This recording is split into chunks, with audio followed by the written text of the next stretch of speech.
The topic today, the first class of the year, we're calling it Epilogue, which is like the not happy ever after, but what happened after. What happened to the Jews after the Babylonian destruction? Our last classes, let's sort of do a few minutes of a recap. So, how did we get to this point? What are we talking about? So, in the beginning of the summer, we did a few classes that have to do with this time of year, which is the Khurban, the destruction by both Babylonia and the Romans. And I'd like to sort of follow that thread, that story of what was going on with the Jews after the Babylonian destruction. And what we're going to see is that there were Jews both in Israel and in Babylon, and each one had a different story. And we're going to meet some of the exciting characters and how it has to do with the time of the year. And we're going to learn a lot of fun things along the way, including about some really exciting surprise in Israel, which has something to do with the airport, but I'm not telling you yet what it is. It's going to be a bit of a surprise. All right. So let's first of all meet the main characters. What are we talking about? So we have our protagonist, or the bad guy, though as we'll see, it's not so clear just how bad he is. He did a lot of bad things to us, but he also did some good things for us, and that's what we're going to see today. We're talking, of course, about Nebuchadnezzar, which is the name of a ship in the Matrix, but it's also the name of a Babylonian king. Now, you notice that I highlighted the N in his name, and that's because the way his name is written in Tanakh, in the Book of Kings, is Nebuchadnezzar, as we all know his name.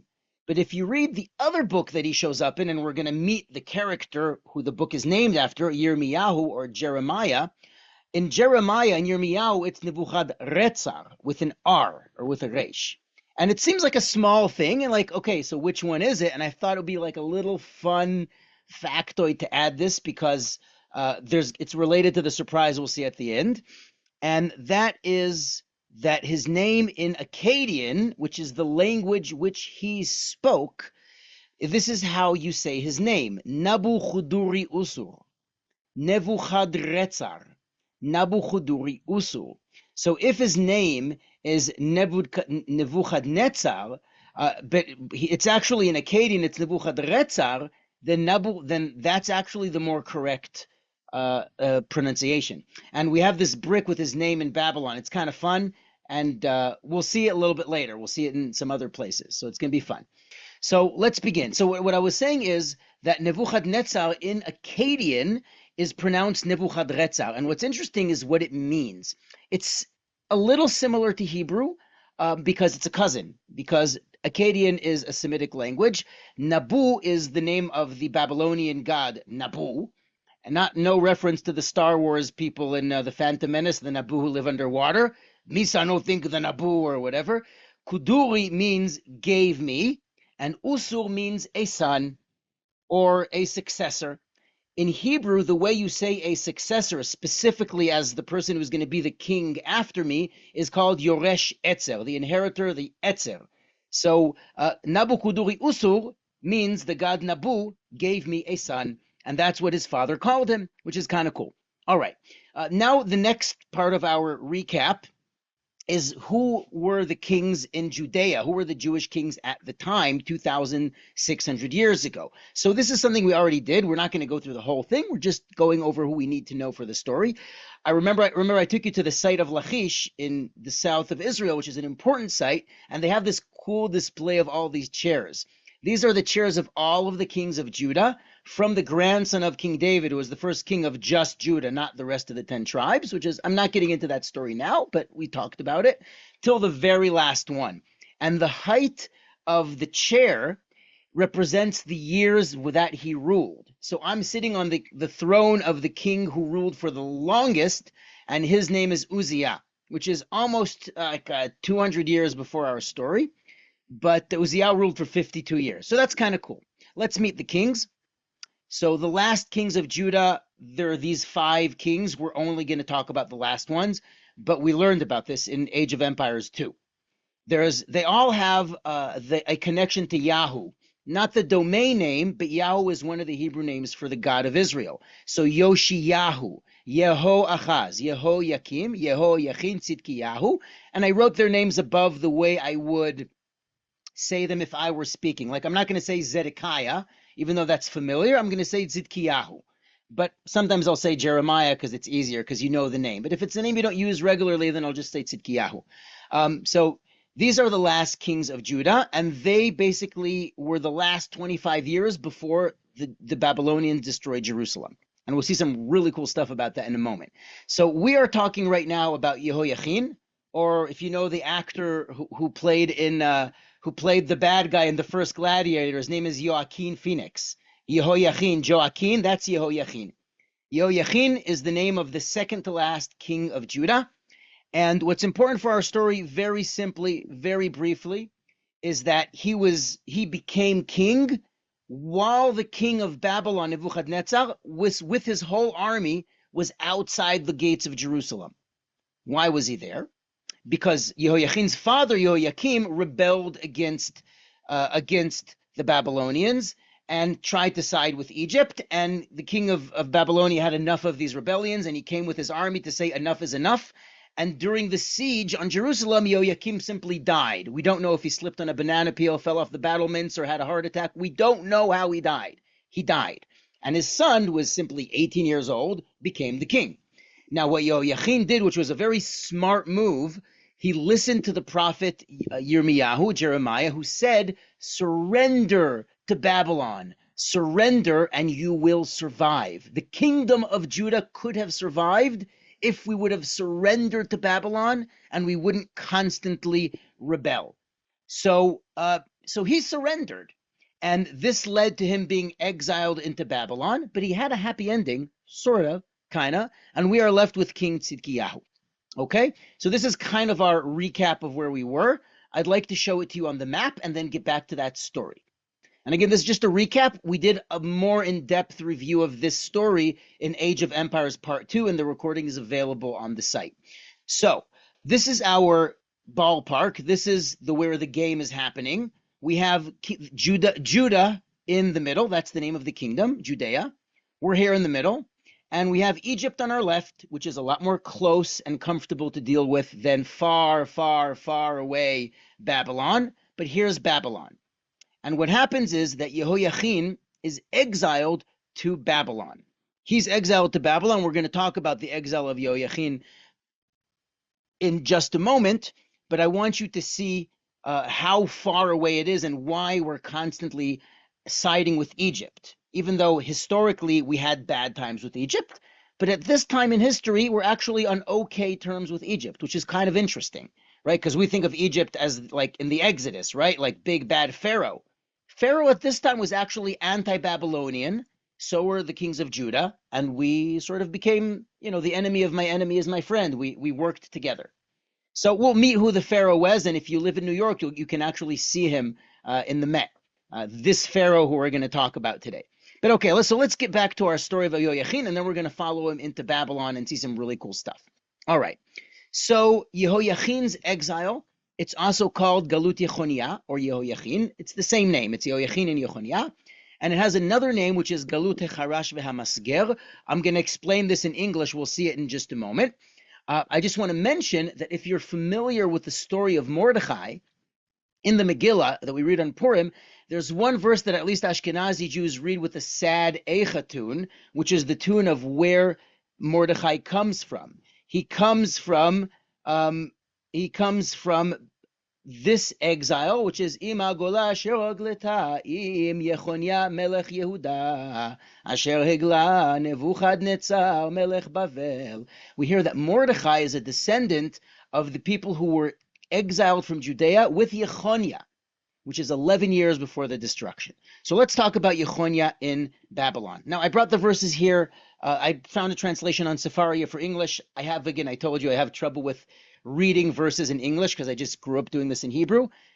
I'm putting them here so you can see them, and I'm basically telling you the story. Okay? So I'll try to read it. But Nebuchadnezzar, the king of Babylon, he comes to the city. He advances on the city of Jerusalem with all of his troops around it. And this is while Yehoiakim rebels, and there's like a switch in the kingdom. And thereupon, King Yehoiachin of Judah, along with his mother, who was a second ago she was the queen, and his courtiers, commander, and officers surrendered to the king of Babylon. They all come out with a white flag and they surrender to the king of Babylon. Now, what does the king of Babylon do to these treacherous Jews?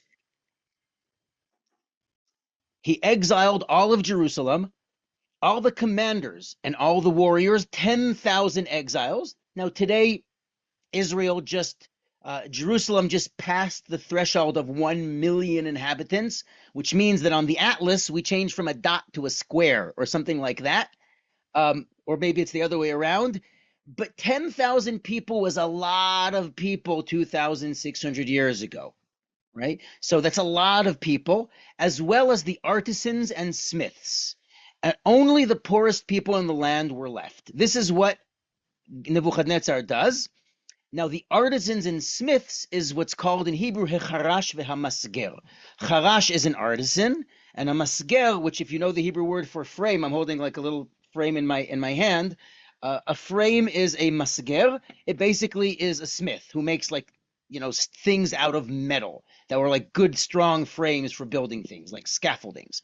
Now, this is significant, and I want to ask you, what is the advantage, and feel free to answer, what is the advantage of exiling, of bringing to Babylon the artisans and the smiths? So they could work. For who? Nebuchadnezzar. So they could work for Nebuchadnezzar in Babylon. That is one good answer. They don't have weapons. Very good. They would make weapons, and so they took them away so they wouldn't have weapons. They wouldn't fight. Very good. I'm leaving all the poor people and the weak people, the people who won't fight, and I take away the people who make weapons.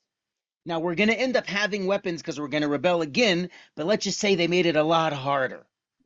Okay, so this is called Galut Hecharash ve'Hamasger. We have a Jewish tradition that this means not only the physical experts in different things, but also the spiritual leaders, the leadership. In other words, he took the Jewish leadership and put them in Babylon and just left all kinds of people that are easier to control in Judea. So this is a very important detail. Now, what happens to Yehoiachin? Listen to this, watch this. This is a really cool thing that I'm going to show you that was found in Iraq and Babylon that has Yehoiachin's name. And it says as follows. We found it had to be put together like a puzzle. This clay tablet that can fit in your hand. And look what it says. I'm going to read to you just a piece of it translated into English. It says 30 liters of oil for Joachim, king of Yahudu. 2.5 liters, of course, it doesn't say liters, it says a different measurement, but we converted them, yeah? For the 5 sons of the king of Yahudu, 4 liters for the 8 Yahudians, half a liter each. Now, this seems like a benign shopping list. And for the adults here listening, like the Canticle for Leibowitz, like an apocalyptic time in which you find the shopping list and nobody knows what it is, but that's a joke for adults. In any event, this is like a hello from the past. We found a shopping list from Babylon that just mentions what the royal court would buy and provide for Yehoiachin. Now, this gets more interesting when you read the closing words in the book of Kings, which talks about the epilogue, the aftermath of the destruction. And I'm going to briefly put them here because I don't want to overwhelm you with text, so I'm putting it here so you know it's here. But it basically says that 37 years after Yehoiachin surrenders, the temple's already been destroyed for 2 decades. Basically at the beginning of the reign of the next king, his name is King Evil Merodach or Emil Marduk. Basically, when he became king, he took Yehoiachin out of prison. And what he does is he speaks to him kindly. He gave him like a fake throne, like you're going to have honor and dignity here in the royal court. You're still kind of a prisoner, but we treat you well and with respect. And he treated him better than all the other kings that were with him in Babylon. And we know a little bit about those kings from archaeology. He changed his clothes from prison garments to dressing nicely. And he gave him regular rations for the rest of his life. This is the closing statement right before the end. It's quite incredible. It says like this: a regular allotment of food was given to him at the king's behest, an allotment for each day, all the days of his life. And we just found this in Babylon, not just now, decades ago. But that's a really, really neat thing. That's really cool. Okay, now let's get into the story of what happens after he is deported to Babylon. So I'm going to take you to Babylon, then we'll get back to our story that has to do with lions. So here's what you need to know before we get into the destruction of Jerusalem. The way to Babylon is a long and treacherous path. Now, as you know, the shortest way between two points is a straight line. But you can't go through this desert. You need to stick along the water, what's called the Fertile Crescent. So you have to travel north through the hills, through today's Syria and Turkey, and then you come in from the north. And you travel down the Euphrates River, and it takes several weeks to do this until you finally reach the waters of Babylon. So on the rivers of Babylon, this is the Euphrates River, is the ancient palace of King Nebuchadnezzar. This is the actual thing. We found it like in the 1850s, something like that. And by the way, before they found this, people thought that Babylon was a made-up city, a made-up story, never existed. And then they found this. It's really cool. So this is the palace. Obviously, it's been restored. There's some great pictures of the American Army here from 2008, like really cool pictures. I actually know it, an American chaplain, like a rabbi in the army who was here and took pictures, and I met him. So he shared with me hundreds of pictures. This is the procession way on the way to this amazing gate built by Nebuchadnezzar. Let's take a look at it. So this is the pathway.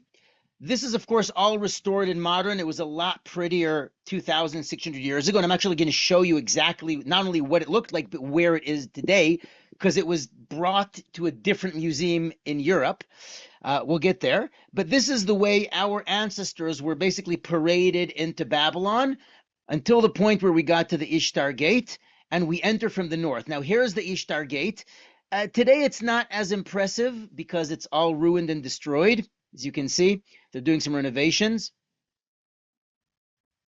But this used to be the mighty capital of the kingdom of Babylon, and now it's ruined. So look, if you look carefully at the bricks, you'll see a silhouette of some dragons and bulls.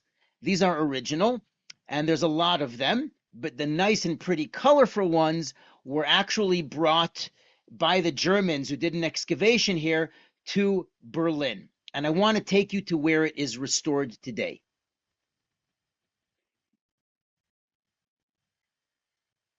In Berlin, there is a bunch of really cool museums. Like, I'm sure you've seen the head of Queen Nefertiti. It's a very famous image, those of you who know. She's here in this museum, the new museum, but we're not looking at the new museum today. We're going into the Pergamon Museum and look at the procession way from Babylon.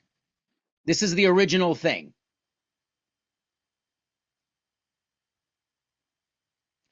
Can you tell which bricks are new and which bricks are the old ones? Right? You can see. Look at these shiny, complete ones. And then look at this 3D puzzle that had over 1 million pieces. And putting it together was a serious pain in the neck. But they spent many years putting this back together. And they restored this amazing procession way that had about 120 lions, life size. And this is what you would see. Here's a little model of Babylon.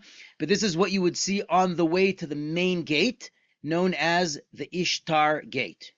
We'll talk about the gate in a moment. It was considered by some of the Greek travelers as one of the 7 wonders of the world. It didn't make the final cut, but it's in one of those lists. And how do we know that this gate was built by Nebuchadnezzar? Because Nebuchadnezzar loved writing his name on everything that he made. And he wrote his name in Akkadian. Now imagine how difficult it is to, if you're making a puzzle and you don't even know the language, how to put together an ancient inscription.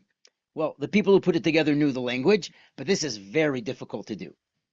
Anyway, so King Nebuchadnezzar writes, I, Nebuchadnezzar, son of Nebuchadnezzar, king of Babylon, built this mighty gate in honor of the goddess Ishtar, blah, blah, blah, blah, blah, blah, blah, blah, blah. He wrote a lot. Okay, now let's look at the gate and talk about the name. Count your lucky stars. Where does the word star come from? The word star comes from Akkadian. It comes from the Babylonian goddess of war, like Athena of the Greeks, but the Babylonians called her Ishtar. And you read about her a lot in the Navi and the prophets in the Bible. It talks about Ashtoret, Ishtar. Ishtar is a very big deal in the ancient world. And Nebuchadnezzar, who was a great warrior and conqueror, built a gate in honor of this goddess.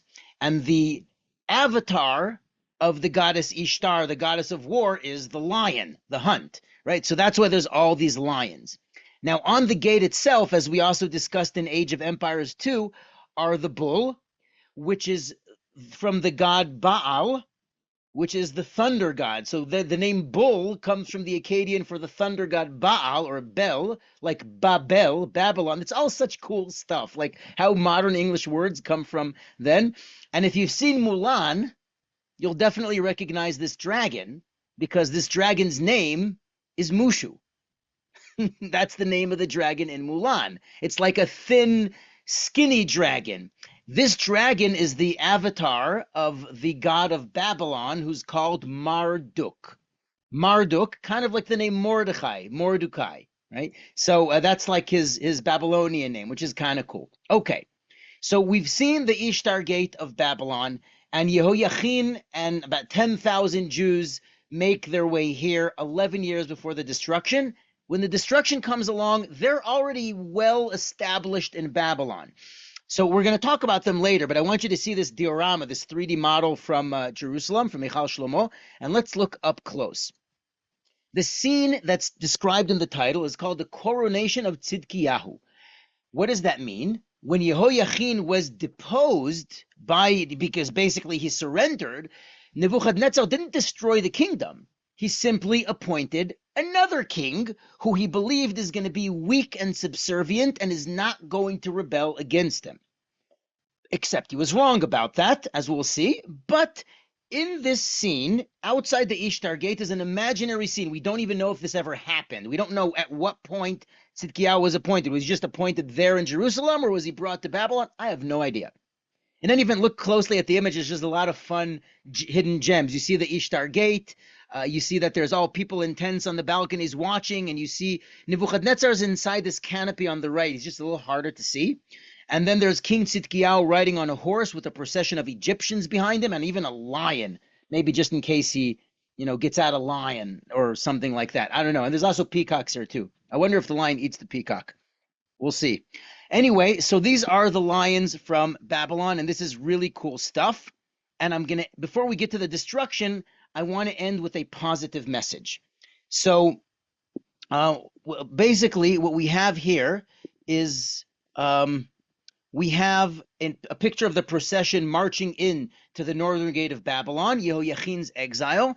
And on their way out, the prophet Yirmiyahu, Jeremiah, who is, you could say, kind of moderate, constantly telling him, stop rebelling against Babylon, right? Surrender to Babylon and the kingdom will survive.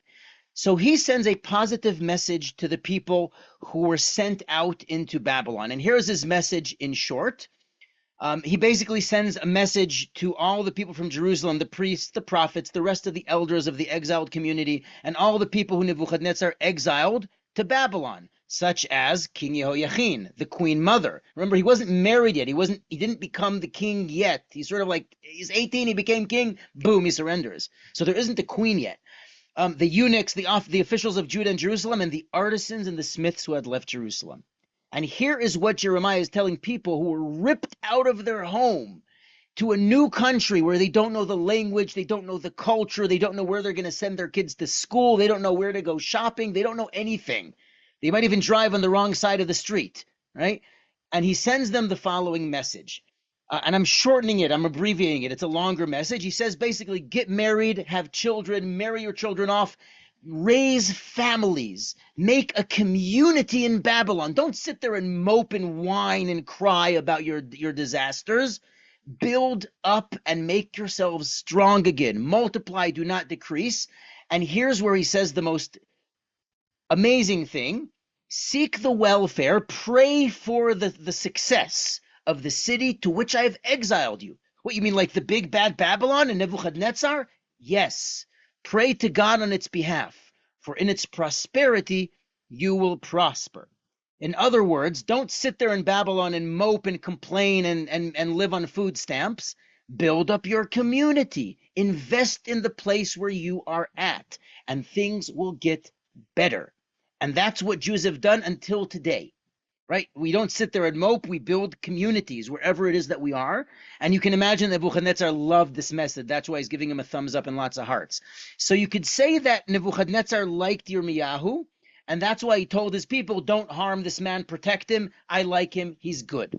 Okay? So that's the story of Yirmiyahu, of Jeremiah. Now let's get back to our story. So really briefly, we're going to talk about the destruction and then talk about the aftermath. What happened to the Jews who stayed in Judea and what happened to the Jews who went with Yechoniah to Babylon. So Tzidkiyahu was the last king. He's king for 11 years, and he doesn't have a backbone. He's a weak king. He has lots of people who are telling him, make Judah great again, and he's strongly influenced by them, and he doesn't have the backbone to listen to Yirmiyahu, to Jeremiah, and he ends up making an alliance with Egypt, and King Nebuchadnezzar has had it with this rebellion, and he at this time comes in with the big guns and destroys the kingdom of Judah. And what's amazing about this destruction is that it was so powerful that it was felt on the magnetic footprint of the planet. What am I talking about? I'd like to share with you an article, a little bit of a video. I'm not going to show you the whole thing. I'm going to send it to you. But in this picture, this is the Givati parking lot outside the Western Wall, where you see somebody holding in his hands ashes from Nebuchadnezzar's destruction of Jerusalem. I actually have some in a bag with me here from a different site. So this is quite amazing. Now, here's what I'd like to show you. Let's go back to Jerusalem. So Jerusalem, this is Jerusalem today, of course, but Jerusalem at this time was mostly concentrated in the south, what's known as City of David, and to the west here, the upper west side of Jerusalem. And let's move into the sites of the destruction, okay? So first of all, we have what's known as the City of David. And this area is called Area G because we name them alphabetically, and sometimes you add like north, south, whatever. This area is called the Royal Quarter, and that's because these houses were royal houses. They were very rich houses. I'll show you how we know that. There's two things. Some of you might remember some of them. First of all, this is a double-story house, so 2 stories. We found ivories here. We found jewelry. We found seals, like people stamped their names of all kinds of officials who we actually know from the Book of Kings and Book of Jeremiah. People's names, like the scribe Gemariah ben Shaphan. We found something signed by him here, and lots of other people. It's a really cool thing. You got to come here to see it. We also found huge jars that were used for storage of wine. They did basically petrographic analysis, like analyzing the chemistry of what was in these jars thousands of years ago. And they discovered something that changed the history books. Where does vanilla come from? Vanilla comes from Mexico. How does the Western world know about vanilla? Christopher Columbus, when the Western world discovered America. They discovered traces of vanilla-flavored wine here in the kingdom of Judah, eve of the destruction. We had vanilla. It didn't come from Mexico. It came from India, but this is a luxury item. That is it was discovered 3 years ago. Like amazing. Like we did not know that people in this part of the world had vanilla until like the 1500s. So that's kind of a cool thing. And another way we know that these people were filthy rich, and no pun intended, but the word filthy, is this stone with a hole in the center. This is a toilet seat. Now, I'll just say this briefly because I don't want you to get too disgusted. But toilet seats were not available to poor people. If you were a poor person, you would have to use a public bathroom. Now, if you think public bathrooms today are gross, imagine public bathrooms without running water, where you use stones and pieces of pottery instead of toilet paper. That's all I'm going to say about that. But the point is that rich people have toilets. These people were rich, and we found the destruction there. We found ashes. We found lots of stuff. Now, across the street from here is what's known as the Givati parking lot. Right here, here's the kotel. You see the walls? they found, I'm going to show you two things. First of all, I'm just going to pop this up to the next window. Can you see the article? You should be able to see the article. So it says, like, scholars trace Earth's magnetic field in 586 BCE through Jerusalem's ruins. That is referring specifically to 586 BCE is the destruction. I'm going to share with you like 20 seconds of the video clip that's on this article, just so you get an idea. This monumental floor that was exposed here gave us the rare opportunity to reconstruct the magnetic field of the Earth at the 9th of Av, 586 BCE, since it contains magnetic minerals. Once this floor was heated to very high temperatures, they all aligned with the magnetic field of the Earth of the time. By the work we did in the Paleomagnetic Laboratory in the Hebrew University, we could reconstruct the magnetic field of the Earth at this very specific time in the past. This archaeological event is echoed very well in the biblical text. The text described that he burned all the houses of Jerusalem, and all the houses of the dignitaries he burned in fire. So what we got here is one of these big houses, public houses of Jerusalem that were burned down during the destruction of Jerusalem in 9th of Av, 586 BC. This is really cool stuff, like history and science and archaeology. It's hard for me to explain exactly what we saw because I'm not much of a scientist, but I love science. And the basic idea is that the burning of Jerusalem was so powerful that it basically left like a fingerprint in the Earth's magnetic field. It's really crazy stuff. This is a really amazing stuff, even though we're talking about destruction, but you got to admit, this is really cool. Okay, so that's the story of the destruction. Now let's follow the footsteps of the destruction and talk about the aftermath. So I'm going to bring you up to speed. We already did this in Age of Empires 2, this part, but I just want you to sort of have it in flow. Okay, so in the destruction, which is basically the closing chapter of Melachim of the book of 2 Kings, the 9th year of Tzidkiyahu's reign, he ruled for 11 years. In the 10th day of the 10th month. The 10th day of the 10th month. Now, the Jewish calendar in the Torah, in the Bible, begins with Nisan. That's called month number 1. So if you count from Nisan, 10 months, what is the 10th day of the 10th month? So you got to know your months. Let's do this together, okay? Nisan, Iyar, Sivan, Tammuz, Av. That's the 5th month is Av. That's Tisha B'Av, the destruction. Elul, we're now in Elul. Tishrei is the 7th month. We're going to get to the 7th month soon. Cheshvan, Kislev, Tevet. The 10th of Tevet. Does that ring a bell? The 10th of Tevet is when the siege of Jerusalem began. We commemorate that until today with a fast day that turns out right after Hanukkah. So it's still, we actually talk about this during the year. We'll have a class about it. I call it the 10th of Tevet, and I think I call it Madagascar and the 7 Wonders of the Ancient World. It has like a funky name. In any event, Nebuchadnezzar, king of Babylon, moves against Jerusalem with his whole army. They built like towers and a siege around it, and I'm skipping around a little bit. On the 7th day of the 5th month, that's basically the 7th of Av, practically Tisha B'Av. That was the 19th year of King Nebuchadnezzar of Babylon. Nebuzaradan, the chief butcher, servant of the king of Babylon, came to Jerusalem.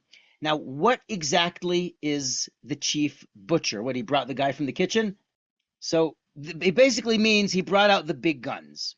All right? The king butcher, Sarah Tabachim, means the guy who's in charge of killing. So he basically brought, I'm not going to get into any gruesome detail, but my point is that he brought like the heavy artillery, the guy who's going to finish the job.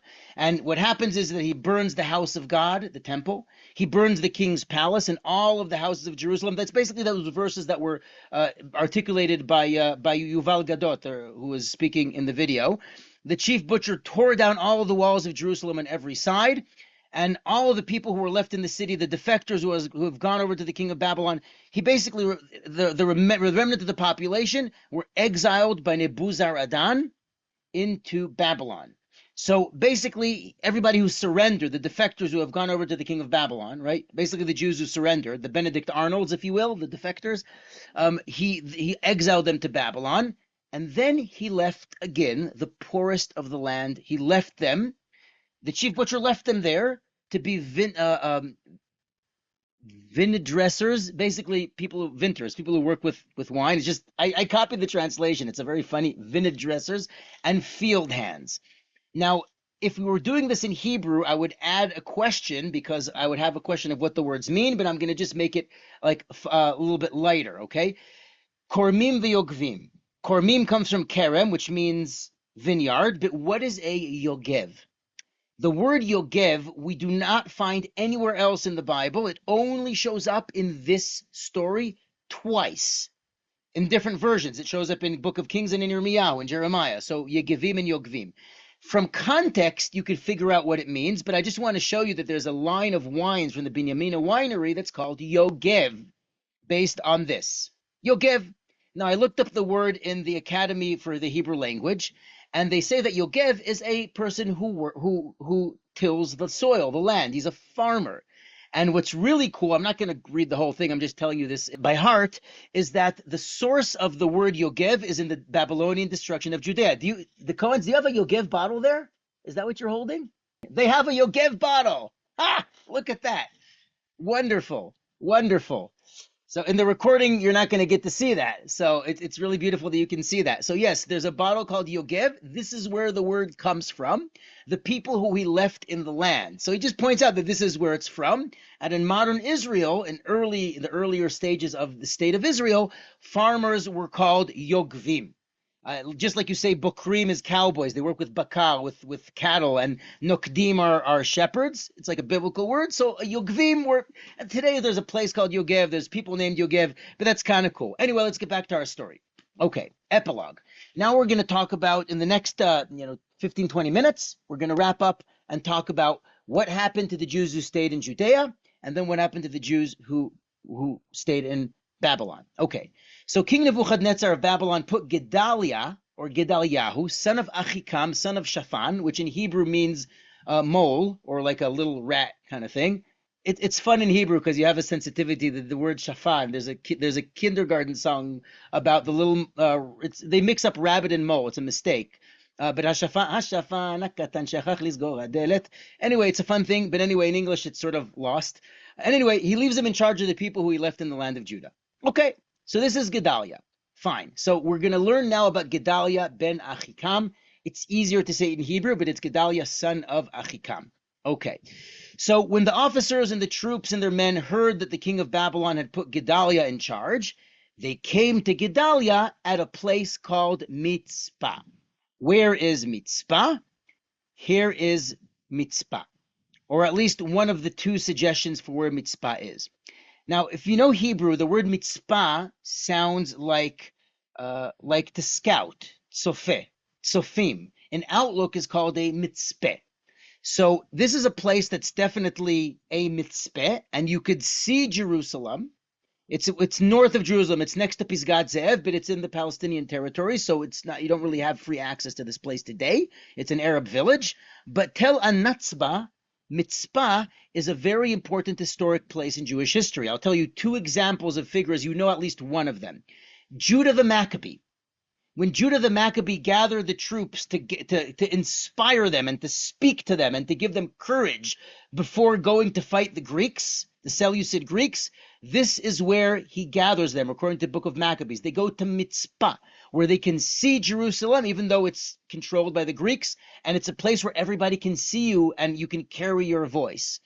Another thing that happened in Mitzpah is the prophet Samuel, Shmuel, anoints King Saul, Shaul HaMelech. So that happens here, and that's why I also left Nebi Samuel, the tomb of the prophet Samuel, here, just so you can see it. It's in the neighborhood, okay? Nebi Samuel.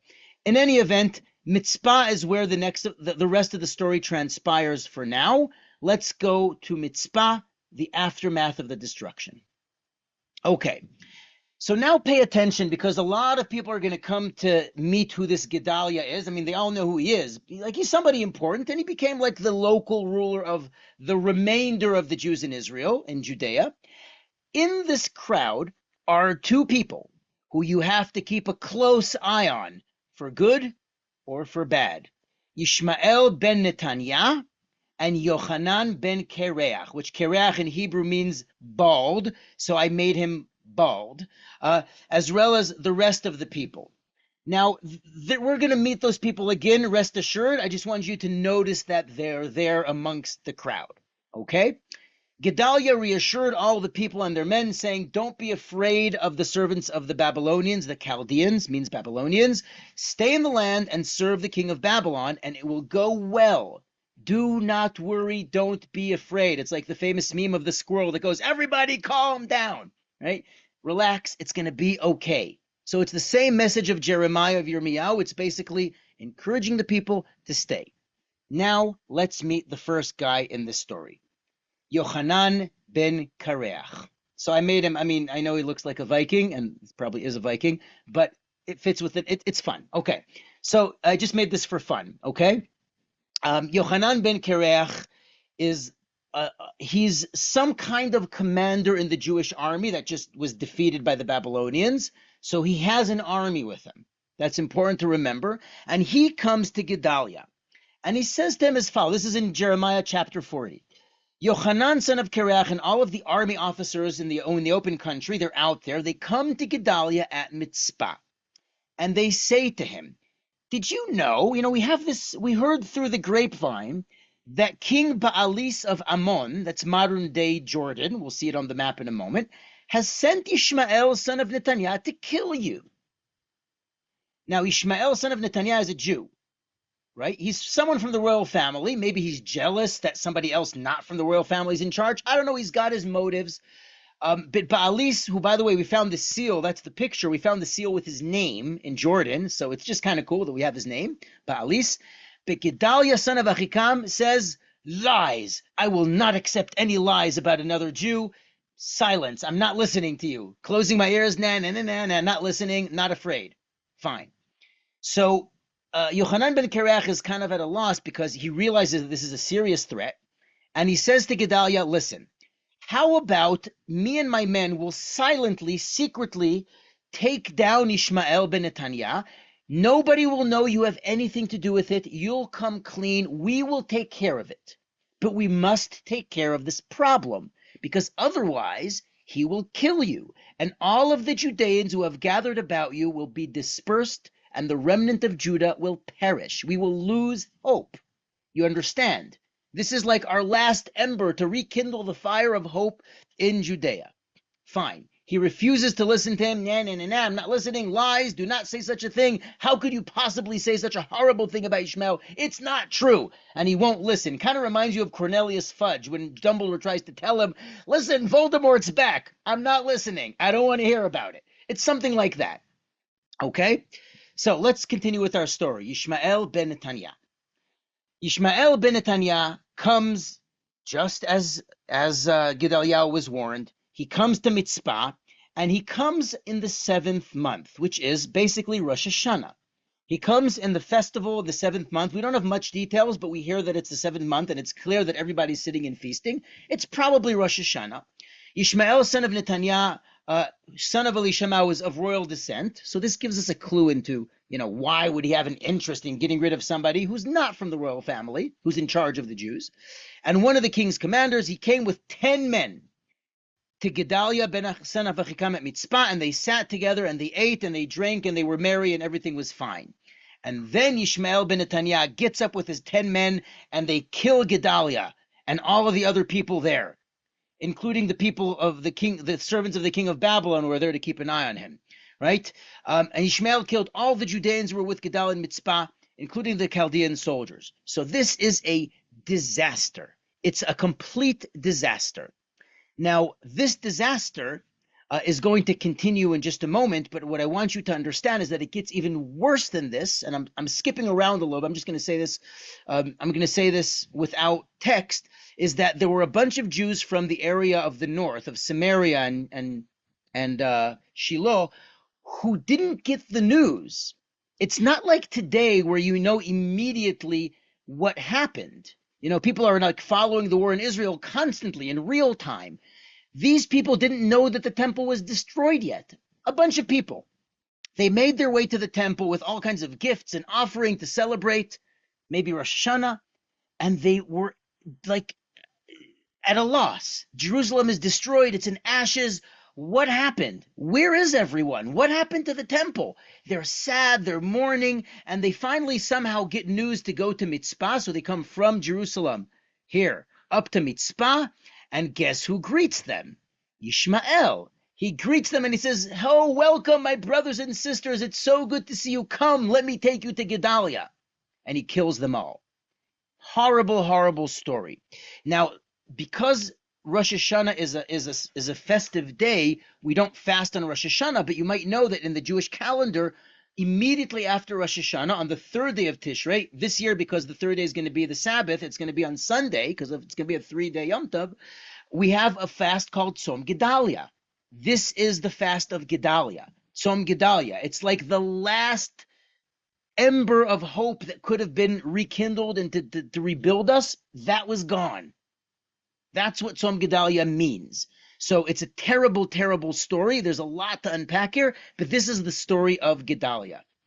Now, what happens here is that Gedalia takes whoever remains with his men and a few prisoners, and he takes them to Giv'on, which is further up north.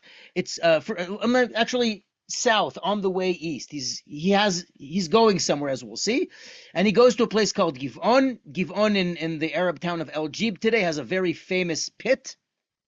I'm not getting into the story now, but this is a very famous landmark, and this is where Yochanan ben Kareach catches up with Ishmael.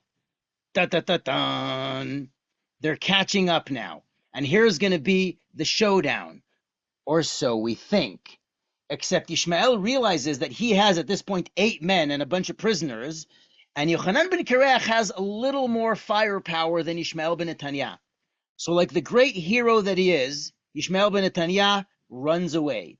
He escapes to Jordan to join his Baalis, the king of Ammon, and all of the other people join Yochanan ben Kareach, and that's the end of Ishmael. We never hear from him again. So just to see this on the map, from Giv'on, he runs away to Jordan. Here's Amman, the capital of Jordan, named after Rabat. He runs away. Never hear from him again. Now let's wrap up quickly with the story, and then we're gonna continue into Babylon. Okay, so now they come to Jeremiah, and they say, "Tell us, holy prophet, what does God want us to do? Guide us." So Jeremiah, of course, I'm really making this short, but it's the whole, chapter 41 through 42. He says, "I will pray to God and ask for guidance, but you must all promise to do as he says." And so they all say, "God is our witness. We will do exactly as you tell us in the name of the Lord." And everybody says, "Amen." Okay, so say we all. Sure, we're all going to do what you say. Okay, fine. So Jeremiah comes back 10 days later and says, God says, "Do not worry about Babylon. Stay here in the land. You will prosper again." It's the same message over and over. Now, everybody here just swore that they're going to listen to Gedalia. And we all know how people are very smart when they're very nervous, right? So what do you think is going to happen next? Are they going to stay or are they going to go? Well, what happens is everybody says, "You're a liar. God did not say that. You're just a pro-Babylonian hack. Liar, lies, no, false." And what do? They basically say, "Nah, we're off to Egypt. It's safer there. We're going to see the pyramids, and we're just going to chill there in Egypt. See ya." And Yirmiyahu is like, but no, don't go there. So they go. They try to settle in Egypt, and here's where I'm going to introduce you really quickly to what happens to them, and then we're going to end up with the shortest part, which is what happens to the Jews of Babylon. So Yirmiyahu sends a message to all of the Jews who run away to Egypt, who defect to Egypt, and he says to them, all the Jews in Migdol, Tachpanches, Nof, Pathros, all of these different places, he says to them, you really think Nebuchadnezzar can't find you there? Like, that's where you're going to be safe? So he says as follows, "I will deliver Pharaoh Khofra," that's the Pharaoh, and this statue of him is in the Met. Okay? "The king of Egypt, I will deliver him into the hands of his enemies," in other words, Nebuchadnezzar, "just like I delivered King Tzidkiyahu into the hands of King Nebuchadnezzar of Babylon." Do you really think that you could be safe from Nebuchadnezzar there? You should have stayed in Judea. Of course, they don't stay, and well, things don't end up too well for them. They all sort of get killed. So that's the end over there. So Yochanan ben Kareach, who thought he had a bright future in Egypt, game over. All right, that's that. Now, in the next 5 minutes, I'm going to talk about what happened to the Jews who actually surrendered and listened and went to Babylon. And here's where it gets really exciting. I'm going to reveal a surprise that has something to do with the Israeli airport. Okay? So by the waters of Babylon, where we sat and wept for thee, Zion, we all know this psalm. We actually, at weddings, before you break the glass, we quote the last verse from this psalm, which is Im eshkachech Yerushalayim, if I forget thee, Jerusalem, which has a beautiful rendition by Matisyahu. Jerusalem, if I forget you. You all know that. Okay. So what happened to the Jews of Babylon? Well, first of all, we know that they had a lot of business going on because we found all these little documents from a place called Al Yahudu, and there's a great exhibit of that in the Babylon's museum.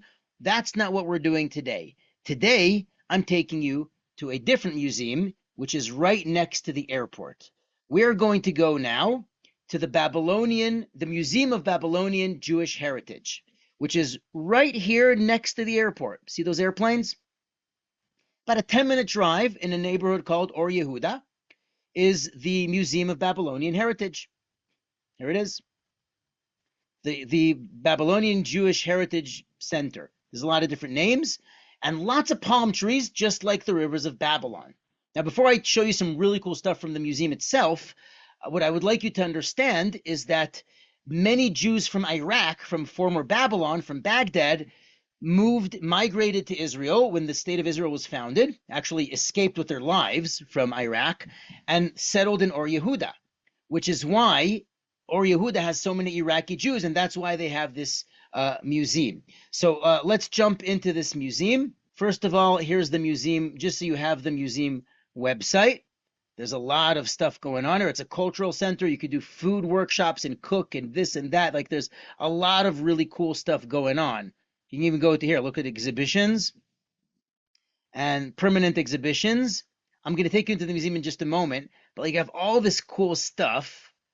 Where's the kitchen? So in this museum, they have like a replica of a Babylonian house, and they actually have like a cooking situation where you see things being cooked, and you can even smell things, which is a very rare thing to have in a museum.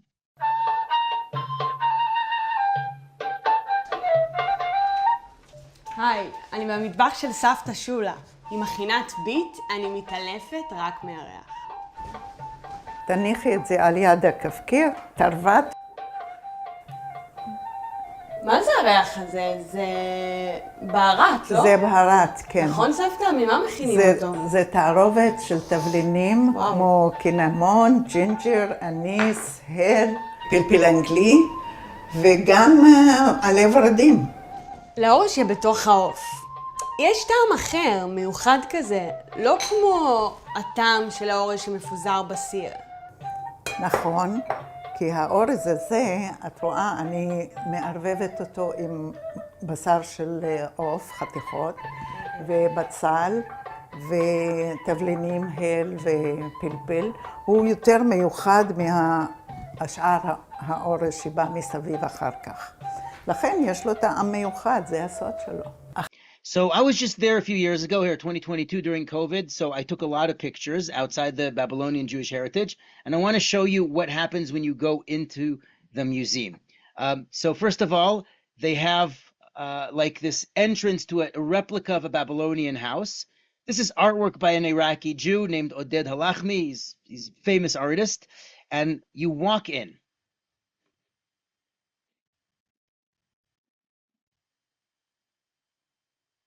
So when you walk in, they basically have like have all these amulets and talismans for protection on the right.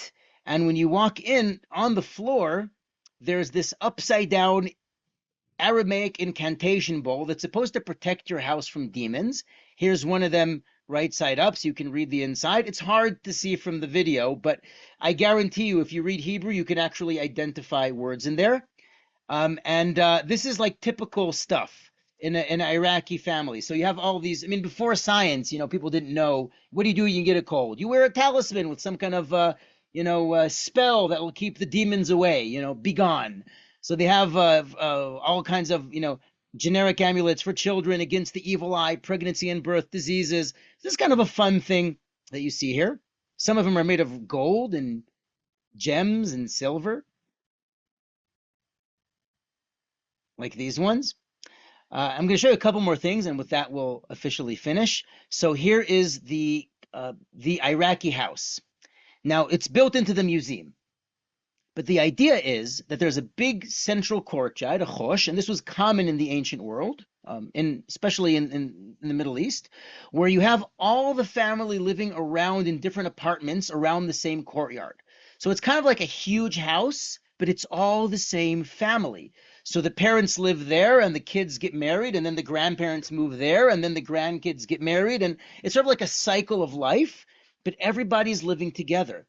And they cook together, they do laundry together. They basically are very, very much in touch with each other. So that's what's happening here. There's even an oven. Now it's a museum, so you see the downstairs, but this would have been an oven where you bake things, which is kind of cool, right? So this is really neat stuff. Here's a house, right off there, and a lot of this is open to the seal. It's open because it's hot. It's Iraq. It's like you have open air courtyards. This is really neat stuff. And then, of course, there's the kitchen.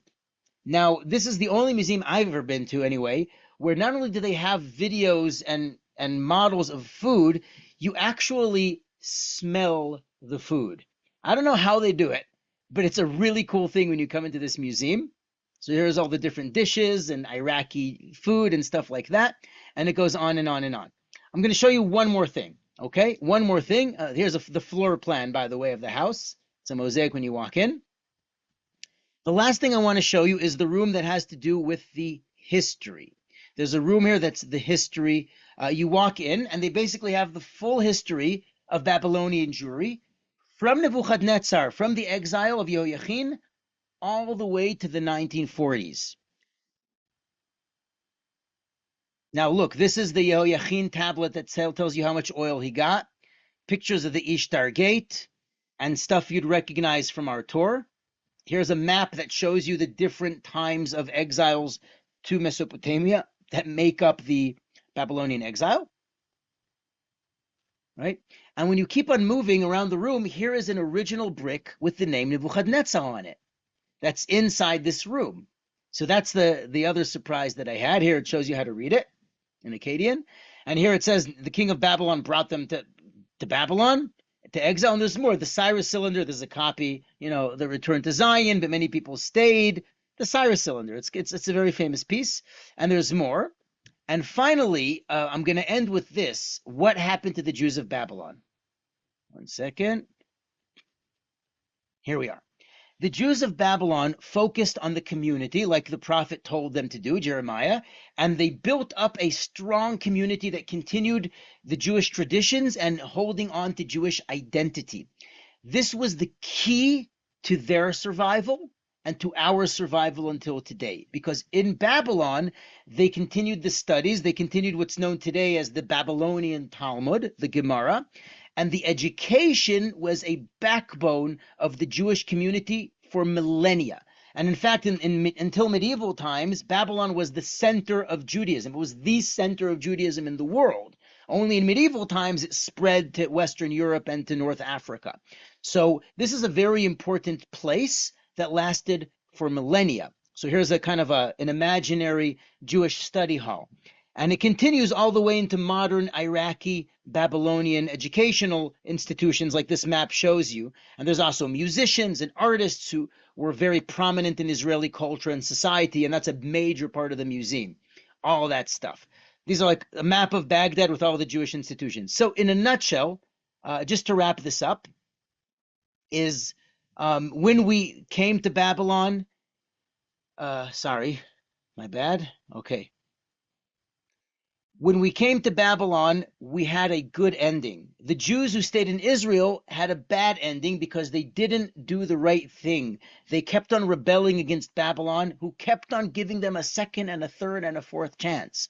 The Jews of Judea ended up having a very bad end, but the Jews who were kicked out of their home and had to start all over again in Babylon, they're what helped us survive until today. They're the foundation of Jewish identity throughout history. The Jews of Iraq, the Jews of Babylon. Thank you very much for joining, and thank you so much for sticking along till the end.